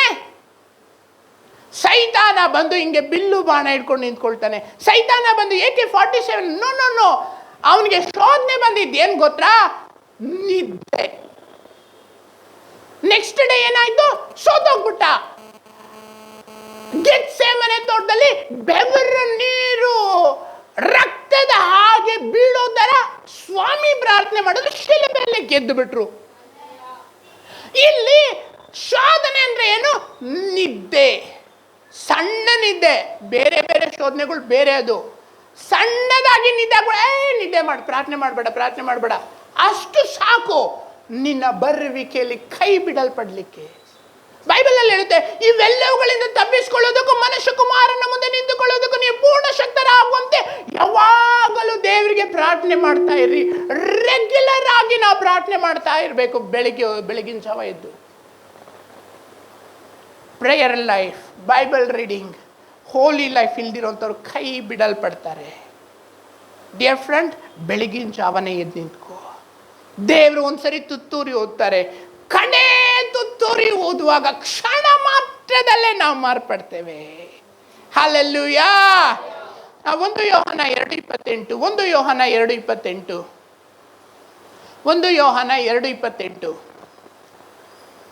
ಇದಲ್ಲದೆ ಕರೆಕ್ಟ್ ಓದ್ರಿ. ಉದಯ ಸೂಚಕ ನಕ್ಷತ್ರವನ್ನು ಅವನಿಗೆ ಕೊಡು. 1 ಯೋಹನ 2:28. ಪ್ರಿಯರಾದ ಮಕ್ಕಳೇ, ಆತನು ಪ್ರತ್ಯಕ್ಷನಾಗುವಾಗ ನಾವು ಆತನ ಆಗಮನದಲ್ಲಿ ಆತನ ಮುಂದೆ ನಿಲ್ಲಲು ನಾಚಿಕೆ ಪಡದೆ ಧೈರ್ಯದಿಂದಿರುವಂತೆ ಆತನಲ್ಲಿ ನೆಲೆಗೊಂಡಿರೋಣ. ಹಂಗಲ್ಲ ಹೇಳೋದು ಸಿಸ್ಟರ್. ಆತನ ಬರುವಿಕೆಯಲ್ಲಿ ಆತನ ಮುಂದೆ ನಿಲ್ಲಲು ನಾಚಿಕೆ ಪಡದೆ ಧೈರ್ಯದಿಂದಿರುವಂತೆ. ಒಂದ್ ನಿಮಿಷ ಸ್ಟಾಪ್ ಮಾಡಿ. ಧೈರ್ಯದಿಂದಿರುವಂತೆ ಪ್ರಾರ್ಥನೆಯಲ್ಲಿ ನೆಲೆಗೊಂಡಿರೋಣ. ಅರ್ಥ ಆಗ್ತಾ ಇತ್ರಾ? ಆತನು ಬರುವಾಗ ಆತನ ಮುಂದೆ ನಾವು ನಾಚಿಕೆ ಬೆಳೆದಂತೆ ಆತನಲ್ಲಿ ಪ್ರಾರ್ಥನೆಯಲ್ಲಿ ನೆಲೆಗೊಂಡಿರೋಣ, ಉಪವಾಸದಲ್ಲಿ ನೆಲೆಗೊಂಡಿರೋಣ, ಪರಿಶುದ್ಧತೆಯಲ್ಲಿ ನೆಲೆಗೊಂಡಿರೋಣ. ಏನೇ ಯಾರು ಸತ್ರುನು ಸರಿ, ಚರ್ಚ್ ಮಾತ್ರ ನಾನು ಮಿಸ್ ಮಾಡಲ್ಲ. ಆ ತರ ದೇವರಲ್ಲಿ ನೆಲೆಗೊಂಡಿರೋಣ. ಏನಾದ್ರೂ ಸರಿ, ನನ್ನ ಪರಿಶುದ್ಧತೆ ಮಾತ್ರ ನಾನು ಬಿಟ್ಕೊಡಲ್ಲ. ಆ ತರ ದೇವರಲ್ಲಿ ನೆಲೆಗೊಂಡಿರೋಣ. ಏನಾದ್ರೂ ಸರಿ, ಈ ಹೊತ್ತು ನನಗೆ ಊಟಕ್ಕಿಲ್ಲ ಅಂದ್ರೂ ನಾನು ದೇವರಿಗೆ ಕೊಡುವಂತ ಕಾಣಿಕೆನ ನಾನು ಇವತ್ತು ತಂದಾಕ್ತೀನಿ ಅಂತ ಆತನಲ್ಲಿ ನೆಲೆಗೊಂಡಿರೋಣ.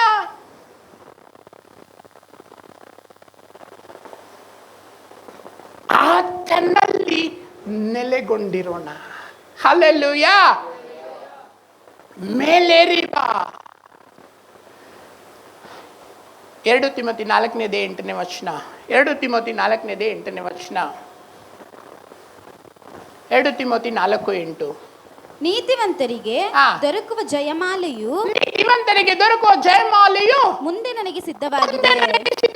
ಅದನ್ನು ನೀತಿಯುಳ್ಳ ನ್ಯಾಯಾಧಿಪತಿಯಾಗಿರುವ ಕರ್ತನು ಆ ದಿನದಲ್ಲಿ ನನಗೆ ಕೊಡು. ನನಗೆ ಮಾತ್ರವಲ್ಲದೆ ತನ್ನ ಪ್ರತ್ಯಕ್ಷತೆಯನ್ನು ಪ್ರೀತಿಸುವವರೆಲ್ಲರಿಗೂ ಕೊಡುವನು. ಡಿಯರ್ ಫ್ರೆಂಡ್, கேட்டுட்டு இருக்கீங்களா? ஏசு சுவாமி வர்றதுக்கு நீங்க பயப்பட்டுட்டே இருக்கீங்களா? ಭಯ ಬೀಳ್ತಾ ಇದ್ದೀರಾ? ಅಥವಾ ಯೇಸು ಸ್ವಾಮಿ ಬರ್ತಾರೆ ಅಂತ ಪ್ರೀತಿ ಮಾಡ್ತೀರಾ? ಬೈಬಲ್ ಇನ್ನೊಂದ್ಸರಿ ಓದಿ. 4:8.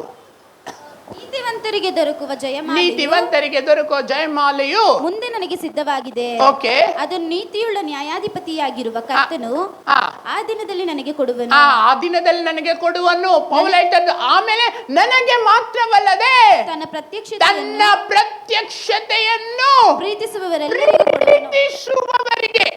ஆண்டவர் வராரன்ட்டு ஆவலோடு நான் காத்துட்டு இருக்கேன். ஆண்டவரே நீங்க இன்னைக்கு வாங்கோ, தேவரே நீ ಇವತ್ತು ಬಾ.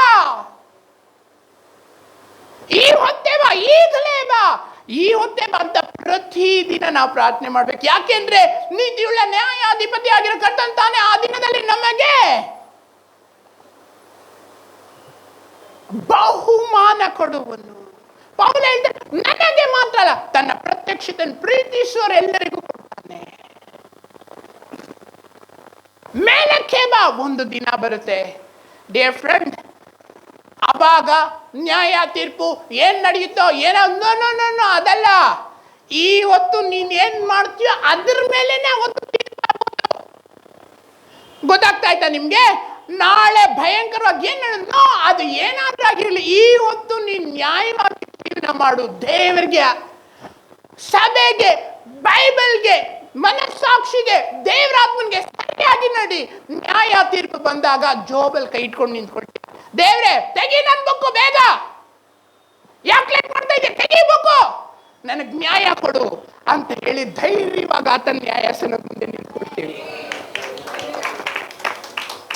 ಹಲ್ಲೆಲೂಯಾ. ಇವತ್ತು ಏನ್ ನಡೆಯುತ್ತೋ ಅದ್ರ ನಿಟ್ಟೆ ಅಲ್ಲಿ ಜಡ್ಜ್ಮೆಂಟ್ ಬರೋದು. ಡಿಯರ್ ಫ್ರೆಂಡ್, ಒಂದು ಮಾತು ನಾನು ನಿನ್ಗೆ ಹೇಳ್ತೀನಿ, ಮೇಲೇರಿ ಬಾ. ಯಾವತ್ತು ಕೆಳಗಡೆ ಇಳಿಬೇಡ. ದೇವ್ರಿ ವಾಕ್ಯಗಳನ್ನ ಆಶೀರ್ವಸಲಿ. ತಲೆ ತಗ್ಸಿ ಕಣ್ಣು ಮುಚ್ಕೊಳ್ಳಿ.